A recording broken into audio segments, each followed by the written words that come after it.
Twisted Sister. What is that? It's time for another beer, rum, and rock rock shot. This time, Jon Garner and I are celebrating the 40th anniversary of Twisted Sister's second album, You Can't Stop Rock and Roll. Released on June 17th, 1983, it would go on to sell over 500,000 copies. The album was produced by Stuart Epps, who had worked with artists such as Led Zeppelin, Elton John, and Bad Company. The band consisted of A.J. Perro, drums, Eddie Fingers Ojeda, lead and rhythm guitars and backing vocals, Dee Snider, lead vocals, Mark, the Animal Mendoza, bass and backing vocals, and J.J. French, lead and rhythm guitars and backing vocals. Okay, Jon Garner, let's talk about Twisted Sister, dude. Like, I haven't talked about this band on the show very much in any detail, so let's do this. Looking forward to it. I'm so stoked, man. Completely overlooked, I think, for what they produced. They're awesome. Okay, let me take you back. Like I always do, tell me when this band and this album first came on your radar. Early and often. I was an early adopter of the Sister. And I think, if I recall, I don't exactly know what year, Randy, maybe 82, maybe something like that. They got a shot on a show called The Tube, which was a very rowdy, raucous, about as opposite of Top of the Pops as you could fucking get. You really didn't know what you were going to get. And Motorhead played on the one show. Lemmy, who loved them, he introduced them, and it was like, holy fucking hell, what the hell is this? I'm in. Like, oh my God, right? Hook, line, and the proverbial sinker. Yeah. Well, man, when Lemmy gives it the stamp, you pay attention, right? That helps. Yeah. All right.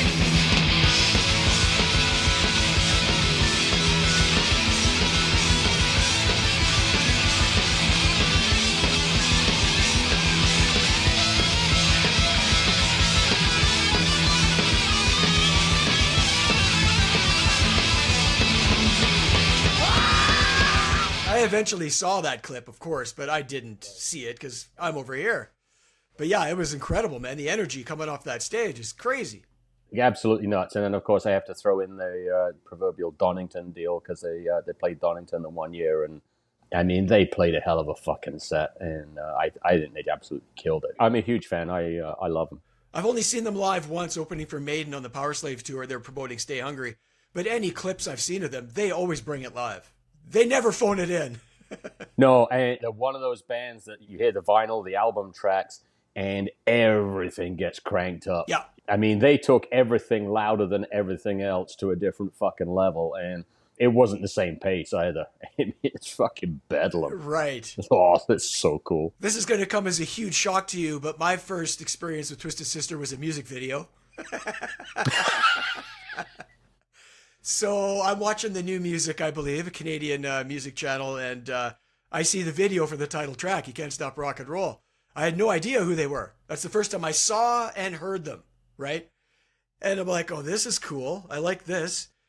They're in like jeans and t-shirt, denim vest, this kind of look. And then about halfway through the video, they storm on stage in the full gear, as they say. And I'm like, well, what the hell is this? 'Cause well, I'm like, I love theatrical bands. I love Kiss. I love Motley. I love Alice. Yep. This is right up my fucking alley. So I'm definitely interested, right? I will say this. I wasn't a huge fan of the look. As much as I like the theatrical thing, it just wasn't as cool as Kiss. It wasn't as cool as Motley for me. They have performed without it, and what it proved was they don't need it. It's just icing on the cake. I get it. It's a gimmick and it worked. I get all that. But for me, I never loved it. I never loved their whole presentation. I'm not going to lie. Right. The whole makeup thing. I mean, I'm ambivalent about it, to be honest. I cannot get enough of their music. Yeah, it didn't stop me from liking the band. I'm just saying it wasn't my favorite look. That's all I'm saying. But in fairness, you've never done well with Rouge yourself. I've tried and tried, and it just didn't work. It's not your thing, man. And for me, I mean, they've only got 5 albums. But to me, they only have 3. They're a 3-album band to me. 1, 2, 3, and I was out. Like, come out and play. I was hanging on by my fingernails. you know? Right. Yeah, I was pretty much out. Like Love is for Suckers was that fifth one, and man, I was definitely out. And they've got one more, the Christmas album, which I have. It's fun. Every song sounds like a Christmas version of We're Not Gonna Take It, basically. Exactly. But yeah, it was 3 albums and they were done, man. But the impact they had was fucking huge. So you can't take that away from them, you know? The impact of the band and D himself, you know, who doesn't remember him taking on the PMRC, blowing them out the fucking water. That was just so cool. It's like they had no idea what they were walking into. And I'm sure he's walking into that room going, all right, motherfuckers. Yeah, that PMRC thing was hilarious because he comes walking in and he's huge and he's got the hair and they're just like, oh, we're going to destroy this guy. Oh, no.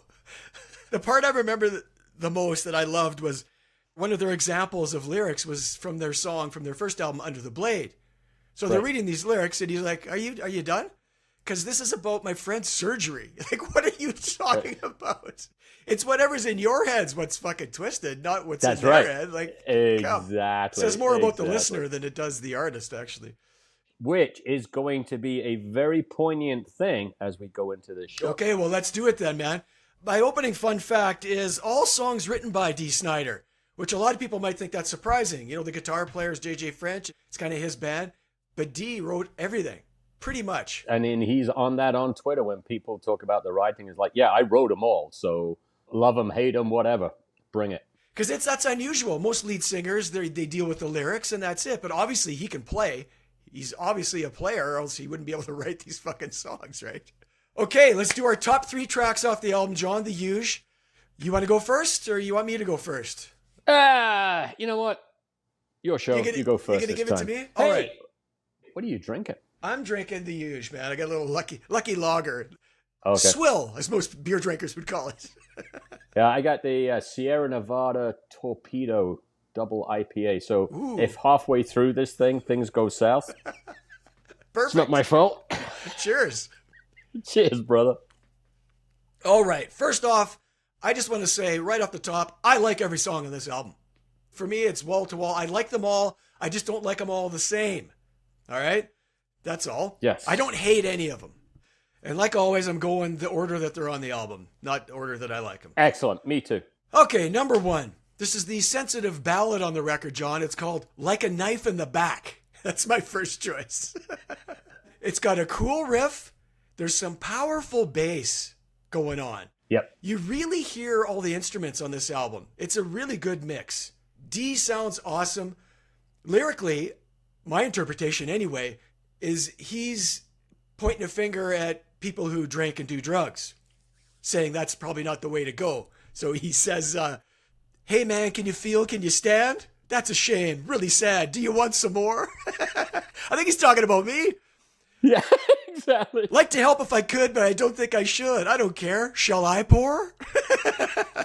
Just lay right there. Nothing to fear. All that you lack will start fading to black. I need this like a knife in the back. I mean, come on, man. That's really cool, right? Awesome stuff. All the lyrics on this album, I think, are just fucking top drawer. There's nothing complex. It's AC/DC-like in that mold. I want songs I can sing to. That's what I want. You singers. Right? and there's not a song on this album. You can't be driving down the fucking highway screaming your lungs out. It's a gooder. I love that slide effect. When Dee says knife in the back, I think it's JJ. Like a knife in the back. Yeah. That's fucking cool, man. And his solo, it's short, but it's really cool. Because the beat changes, right? When the solo comes in. Right. And so that's a really cool dynamic going on. Yeah. And throughout the whole track, Mendoza does these little bass fills. Really cool. Which leads me to my other point that these guys are better musicians than a lot of people give them credit for. Like, there's more to them than We're Not Gonna Take It and I Wanna Rock. There's shit going on. You just gotta fucking listen to it, man. They're players, man. Okay, man. Well, that's it. My first pick is Knife in the Back. Just lay right here. Nothing to fear. All that you lack will stop fading to black. I need this like a knife in the back. I need this like a knife in the back. My first song is, and I'm doing the same thing as you, I'm going in order, and we're coming on right out of the gate with that stomping, marching, the kids are back. Randy, that was me. I was that kid. We walked the streets in tattered armies, like my fucking denim cut off, and you were quoting the lines, we walk the streets in tattered armies, and then we're not looking for trouble, but we're ready if you want to start. You're fucking right we were. Right? You're fucking right. We were down at the old Long Eaton Green on a Saturday night. Yeah, and I think that's what the genius is of his writing. He spoke to you. You could feel him, and the riffs were great. It got me like hook, line, and sinker, like right out of the gate. I love that song. Yeah, I like it too, man. And again, it's AC/DC-esque, but I do think they have their own sound. Let's just say that. It's harder. Their sound is way harder. I like the space between the notes. We walk the streets. That's it. It's like a call and response thing until it gets going, right? But because you don't need a bunch of fucking notes. They're just hitting you here, right? And you're right, lyrically, they're talking about rockheads like you and me. It's fucking beautiful. Fucking right. Yeah. It's awesome. No, I didn't. Where it was. He knows his audience, right? Yeah, he does. Yeah. Yeah, good call, man. We walk the streets in tattered armies. We got the lion in our heart. We're not looking for trouble, just for some fun. But we're all ready if you want to start. So just remember the kids are back. The kids are back. Oh, watch out. The kids are back. Okay, my number 2 is what I would call, if there's an epic on the album, it's this song for me. The Power and the Glory is my number 2. I love the way it starts. Just the bass and drums. Doom, doo, doo, doom, doo, doo, doom. It's got that slow groove. D comes in. I don't want to think about it. Why can't I live without it? Oh, I need the love. I'm free and independent. Just take life and I spend it. Oh, I need the love, right? Then the guitar comes in after that, but it keeps that slow groove until D grabs himself by the balls, apparently, and just screams, I got the power from above. And then it just fucking goes. It just double times or triple times, whatever the hell it is. Then AJ lays down that killer drum fill. And then, like I said, it's on, man. It's just fucking wicked. I love it. Ripping solo from JJ. Like, he just shreds. And man, D can sing, hey? Like, he can really sing. He's got a power in his voice. And he's underrated. Like, he never really gets mentioned. But man, when he's singing his ass off, like on this song, now I've got the power and the glory. I got the power from above. Dude, wicked singer. On the hard rock metal scene, he's one of the top 5 frontmen. He's got it all. He's got the stage presence. He can get the crowd, and he can sing way, way better than people give him credit for. And I really like that sort of graty sound that he's got. But it's not harsh, and he's got a bigger range than I think people really give him credit for. I agree. It's got a little bit of rasp I like. Little rasp in there, right? Do you know, is he religious? Because these lyrics, like, I got the power and the glory, I got the power from above, power of love. I think, man, that's religious, man. But regardless, I love the song, whether it is or not. Do you know, like, is he a man of God? Because that's what it sounds like, you know. Couldn't tell you. In some ways, I really hope he is, because the Christian right would really go lose their fucking mind. That would be even better. That's right. It'd be fucking better. He's an ordained minister. Oh, man. Yeah, power and the glory, dude. That's my second pick. Now I've got the power and the glory. I've got the power from above. I've got the power and the glory. I've got the power and the glory. That's right.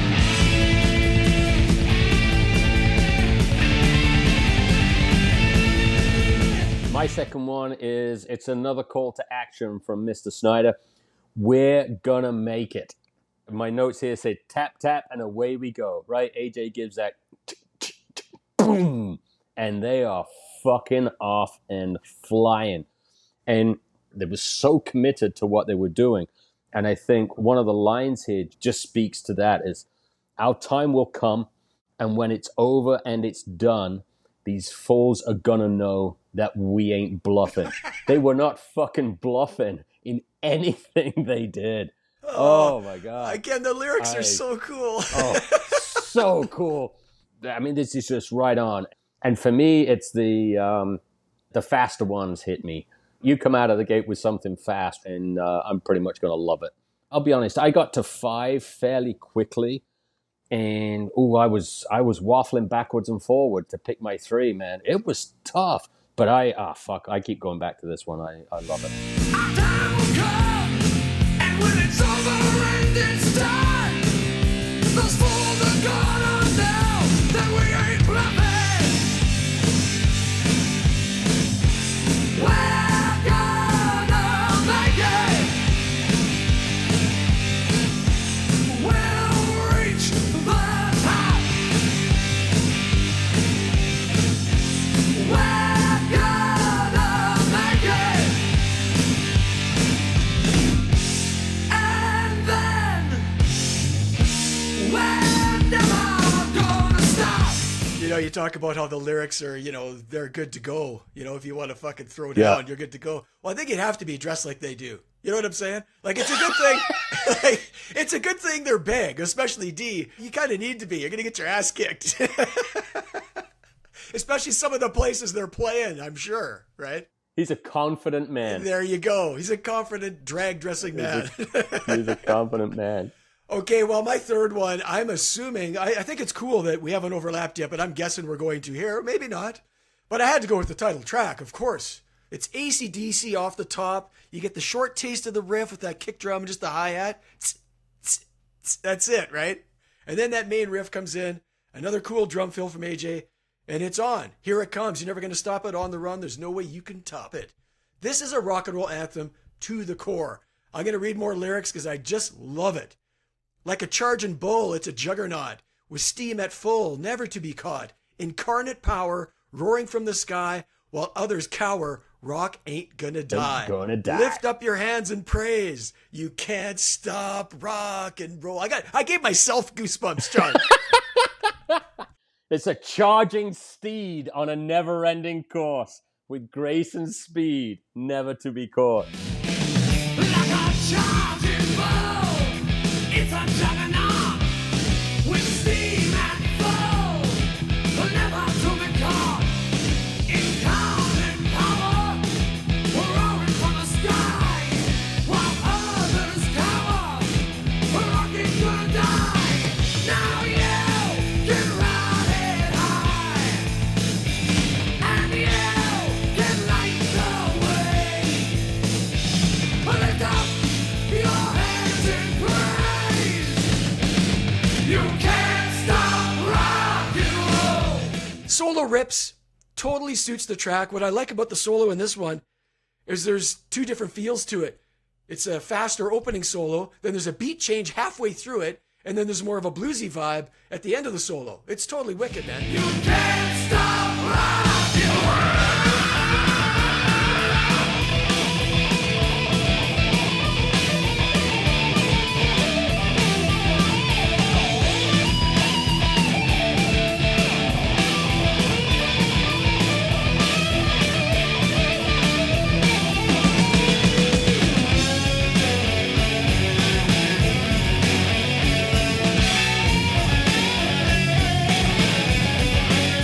And then it ends with D screaming his ass off as usual, right? This shit just rocks. Forget the look.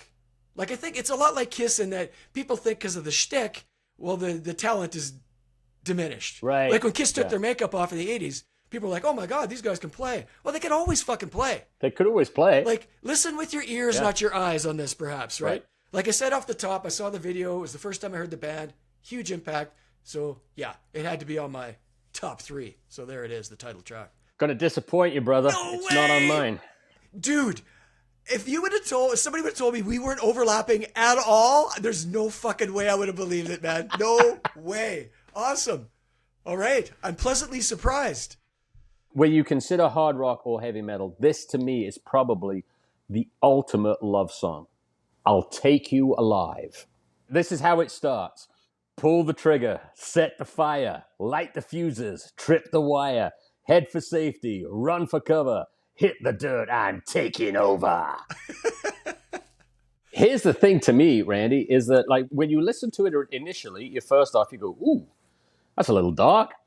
I think he's also talking to me on this. I think he's saying, I will take you, Garner, alive. That's the take I I took on it. I just, again, it's, fuck, I mean, just right fast, right from the start.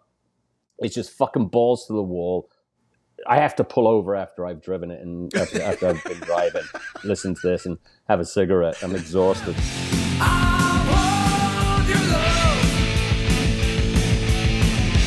I need your love. There's no way out, so don't scream, kick or shout. One day, some way, I'll take you alive. I'll take you alive. I'll take you alive.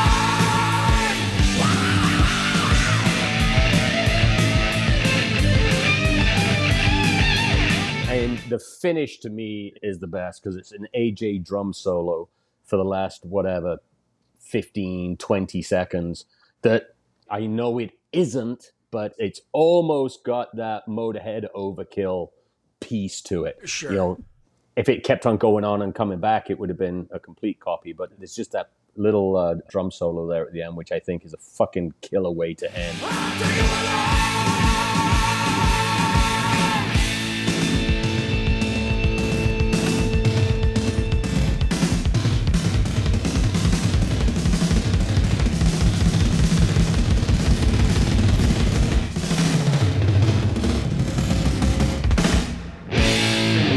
I'll be honest, like I've said to you time and time again when we do these rock shots, it forces me back to go and listen to the whole album. I haven't listened to the whole album in a long time. And rest assured, I will be listening to it far more regularly. I agree, man. I hadn't listened to it in a while either. And man, I remember distinctly, I had my Walkman, dude, and I flipped this fucking thing for weeks. Like I wore it out so bad, you know, the printing on the cassette, Yeah. right off. Like you couldn't see what it was. It was just black. Just from my fingers grabbing it and shit. Like I've played it constantly. I'm really chafed, Randy, because I don't know if you can tell, is I'm back on the road. This is my next hotel room.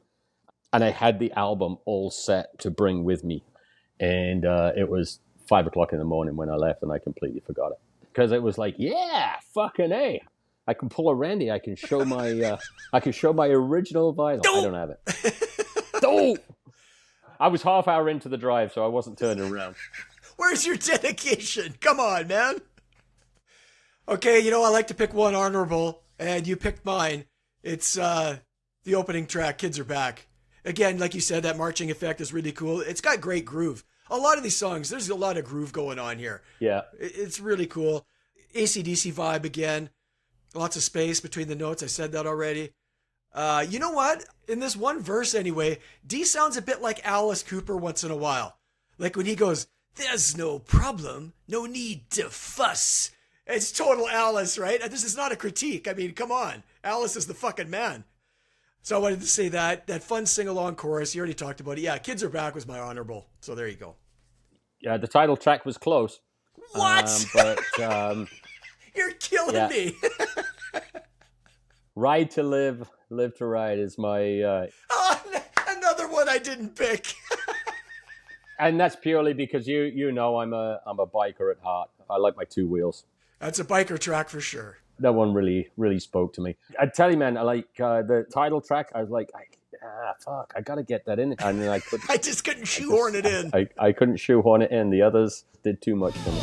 You've got to ride to live, live to ride. Feel the flames burn inside, and though you know you ride to hide, you ride to live to ride.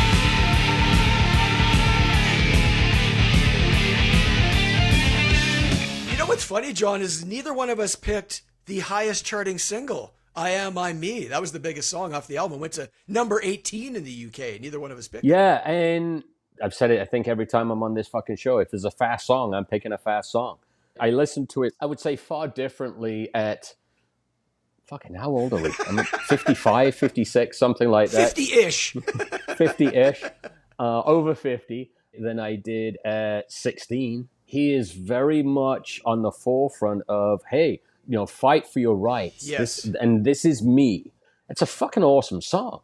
Yeah, it is. I just like these other ones better. Yeah. He's a very much stand up for yourself, self-empowerment kind of guy lyrically, hey, and I think it's really cool.